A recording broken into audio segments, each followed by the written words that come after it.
Hi, we're Set It Off, and you're watching PITCAM.tv.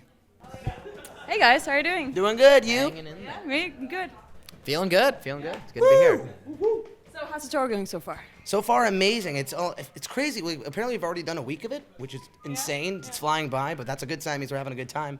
Crowds have been awesome. We just played Amsterdam recently, had a day off, and now we're in Germany. It's great. Well, again, we played Do you months. feel like the crowds know you over here? Oh yeah, it's great. We've been here two Twice. times before. This is our third time now, and which is it keep crazy. getting better? Oh yeah, absolutely. Yeah, it's kind of crazy because like before we've always been like the opening kind of like we did like direct support with Tonight Live, but it's kind of cool to see more and more people singing the words. Yeah. Yeah. Exactly. What's it like touring over here compared to back home? There's a lot of things that take a little bit of getting used to, like the language barrier, obviously.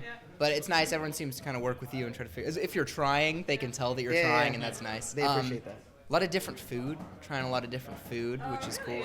Like what? Kebabs. Oh, kebab! Everybody keeps talking about the kebabs. So great. Yeah, those are pretty I had good. a We really like good one those. today. Tzatziki sauce. But yeah. Mwah. Sometimes you just go, give me whatever, and then they give you. Yeah. I don't know. But it's I don't know. It's different, but it's fun. You know. Some people talk about like having some sort of a culture shock when they come here, but is it really that different? Yeah. Oh yeah. Yeah, I know. I think like on the food thing, like it's weird because the ethnic people are different here. So like whereas we have like Mexican food and like a lot of Hispanic people, like you guys have more like Turkish people or like it's a whole different like array of stuff and like your ads, your buildings, everything's like super different. I noticed that like I mean obviously driving in Europe is pretty similar to driving in the United States as far as like being on the side of the road. When you go to the UK and you're on the other side of the road, it's like, what is happening? But we get that as well. 'cause Yeah, we're yeah, not used to it's that. so crazy. Yeah. But as far as like general show demeanor, I feel like when you have to, because it's harder for U.S. bands to come overseas. So you can sense and feel the appreciation when you do come overseas to play for other countries over here. And it's just everyone's very enthusiastic and very kind, and they make sure you know that they want you to come back as soon as possible. Yeah. Which it's a warm feeling. It's nice. I heard that the catering's better over here. Oh, it's great. yeah. Germany catering especially is out of this world. It's so good. No, I will say yeah. it's hilarious that we get way more beer than water. Yeah. Well, Germany. It's not a bad problem to Not a have. bad thing, You know, yeah. it's really good. So. So you guys have a new album out called Duality. Yes. How would you describe it compared to your previous releases? Compared to the previous release, I feel like it's just there's less boundaries because when we were writing in cinematics, we knew the exact sound we wanted to portray. When we were going for this next record, we were like, okay, what did we love listening to growing up, and how can we just incorporate all those different sounds into just being ourselves? All we cared about was writing good songs, not writing a particular type of song, and so that kind of laid foundation for what the theme of the record was, duality. Realizing that everyone has their like these other sides that they don't necessarily portray to everyone else. So it allowed us to really be human and let ourselves free. So we kind of encourage other people to kind of let your true self shine. Yeah. So what did you guys listen to growing up? Oh God, a lot. We're all over the place, but for me personally, I loved Destiny's Child, TLC, Oh, really? Usher. Oh yeah, NSYNC, Backstreet Boys. My parents made me listen to oldies like Tower of Power, Earth, Wind and Fire. So that really shined from my end of the spectrum. But yeah. What about you guys? It was a lot of pop punk, a lot of Blink-182 and things like that. But when I was younger, like a lot younger, it was a lot of the Beach Boys. My mom used to listen to the Beach Boys a lot, so a lot of that. And then as I got older, I started to appreciate pop music more. So I went back and like all the 90s hits from back in the day. I really like those a lot. So, but it's all over the place. So. Well, like my in my family were a lot of like R&B singers and like jazz singers stuff like that. So I grew up on a lot of like that basis. I think the first rock song I got into was "Kissed by a Rose" by Seal, which was like super dope. a good song. That opened up a whole new world.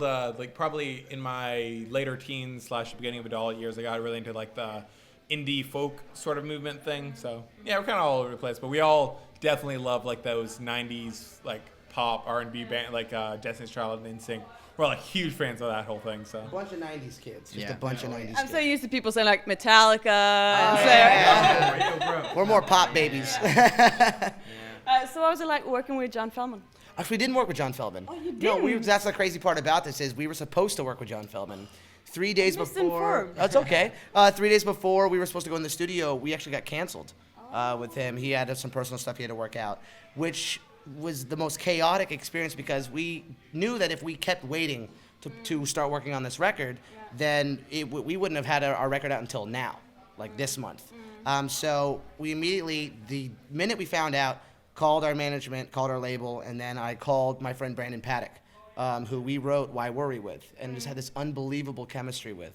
So, and he's a really busy dude. Brandon Paddock has like platinum records under his belt and like that, and as a guy who has that sort of productivity means that he's constantly working. So I didn't expect a yes, but that night he has a lot of faith in us, and I guess he likes us as people, and stuck his neck out for us, and we assembled a team within hours and started working on the record like that week. And that was an incredible experience. Because we had Brandon Paddock, Tommy English, and Matt Appleton, 3 completely different people. Brandon Paddock is completely like off the wall, energetic, like let's go, go, go, go. Tommy's just laid back, like yeah, that's cool, man. And then we have Matt, who's just this very kind, almost timid sort of person, but very efficient in his work.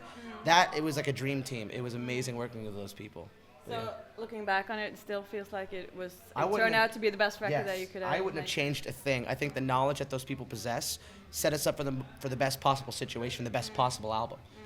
So yeah, I'm glad it turned out the way it did. No offense to John Feldman, he's an amazing, like he has incredible records under his belt, but the chemistry that developed under the situation we were in is undeniable. I really do feel that way. What's the recording process like with you guys? You know, it's Well, all over it- the place. it- This one yeah. especially was Yeah. a lot different. Generally, what we used to do for the previous records is we would, you guys would do not even, I mean, you'd have songs written, but pre-production would only be maybe a week, probably Yeah. less, couple days. Yeah, and yeah, then like a couple days. We would all kind of, the whole band would kind of be housed in one spot, and we would record for about a month. But this one was a lot different. It was so spread out. Like so, this one we figured out that all happened, right? So once we figured out that John Feldman was out the window right now, we had to work with Brandon's schedule. And so instead of having it just be 2 days of pre-production, which what pre-production is you take all the demos that you came in with, and then you figure out, okay, let's do this song, this song, this song. We came in with 40 demos. And so we took this time to kind of narrow them all down and figure out what's going to happen, but we realized that was going to take about a month to do so. So everyone else flew home, and it was just Dan and I just figuring out what's going to be what and finishing the writing process, really solidifying the core of what the album would become. And then once it came time for everyone to record their parts, everyone flew back to LA. And then we just started, like, Max did drums. It was just for a day, right? Or Yeah, 2 I think it was 2 days in total. 2 days in a drum warehouse, in this hot warehouse. And just we worked with what we could. Everything's last minute. People prepare for albums months in advance because people, everyone wants the best. You want the best studio space and everything. But yeah, so it was chaotic this time, but it again still worked out very well. Yeah. And how was the album received by the fans? I'll let you. Oh yeah. It's been nuts actually. Like on a lot of tours we've done in the past, or a lot of times when I've seen bands put out new albums, they'll obviously play a lot of new stuff, and a lot of people will be like, "Oh, play Carry On My Wayward Son" or something like some old song, And with this, it's been nuts because everyone's just been like, "Well, why don't you play this song off Duality?" Like no one's even like mentioned the old stuff, so it shows that we kind of like blew everything out of the water, which is exactly what you want to do when you put out something new, Yeah, we were a little scared because this it's a bit of a departure from the sound off the last record, Cinematics. So you never know when you make a leap of faith like that whether the fans are gonna feel alienated or not like the new sound. But it was everything we wanted more as far as the response. I think they liked it. Yeah. So So what do you guys have coming up after this tour? Well, after this tour, we are doing our full U.S. headliner, first headliner since I think 2012. It's for a Glamour Kills headliner, Spring Break 2015. It's really excited. We get to play like a full headliner set with a bunch of new songs and really connect with everybody. And we just released a cover actually with the band that's doing direct support Against the Current. Called Uptown Funk, which is that Bruno Mars song, which we're all like obsessed with. So if you get the chance, YouTube that, check it out, and all the dates are at setitoffband.com. But we're doing that, and then some more stuff we can't announce fully yet, but we can say we will be coming back overseas again sooner than you may expect. we're playing Grows Rock. Yeah, we're doing the Which will Grows. be That's great. something we can say. Yeah, Which will we're be doing very the cool. Grows Very Rock excited Festival. about that. Oh yeah. So we've never played before, so Yeah. we're excited. We saw the lineup; it's incredible. Yes. Oh, yeah. Oh, It's so gonna pumped be on that. awesome. Yeah. That sounds great. Thank you so much, guys. Thanks a lot. My first one, Imagine, when I was We get more views if you take off your 16. Okay, I'm gonna be flexing the whole time. That's why you did. But yeah, okay, I'll take it off. Now my nipples are actually kind of too hairy right now, so I'm gonna leave it. But Imagine was my first one. I was 16, and I went to Little Rock, Arkansas, which is just like, a town way out in the boonies to get it done.